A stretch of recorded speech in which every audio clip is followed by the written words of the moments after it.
एक शहर के किनारे पर एक पुराना भूत बंगला था। यह बंगला इतना पुराना और सुनसान था कि कोई भी उसके पास भी नहीं आता था।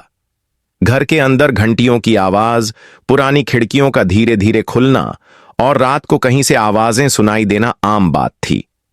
कुछ दिनों से शहर में दो दोस्त यश और रजत काफी उदास थे। दोनों एडवेंचर के शौकीन थे और नए तरीके से जिंदगी का मजा लेना चाहते थे। एक दिन यश ने रजत को कहा, चलो हम इस पुराने भूत बंगले की कहानी का सच जानकर आते हैं। क्या पता ये बस एक कहानी हो। रजत ने पहले थोड़ा सोचा, फिर बोला, यश, मैं तुम्हें समझाने की कोशिश कर रहा हूं। यह जगह सच में हॉन्टेड है। मान लो अगर हमने कुछ गलत किया तो। पर यश ने उसकी बात नहीं सुनी। रजत ने डर से कहा, अगर हम वापस ना आए तो। यश ने हंसकर कहा, ऐसे ही कुछ नहीं होगा, तुम देखना, हम कुछ नहीं करेंगे। दोनों लड़के रात के अंधेरे में उस भूत बंगले की तरफ चल दिए। जैसे ही उन्होंने दरवाजा खोला, एक पुरानी खुशबू और ठंडी हवा उनके चेहरे पर रुक गई। अंधेरों में घंटी की आवाज सुनाई देने लगी।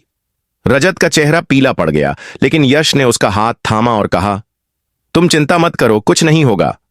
दोनों अंदर घुसे ही थे कि एक पुरानी भयानक आवाज सुनाई देने लगी। यश, रजत, कहां हो तुम?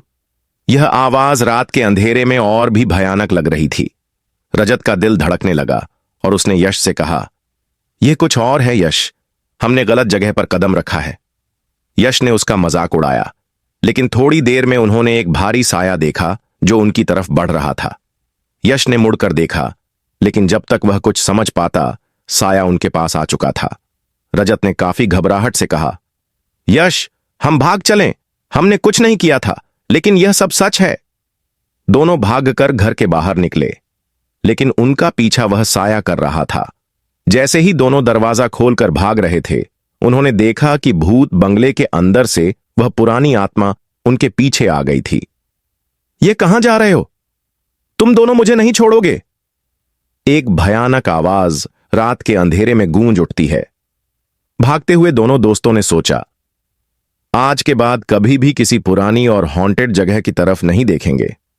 उन्होंने अपनी जान बचाई, लेकिन उस भूत बंगले की आत्मा उनके दिल में हमेशा के लिए रह गई।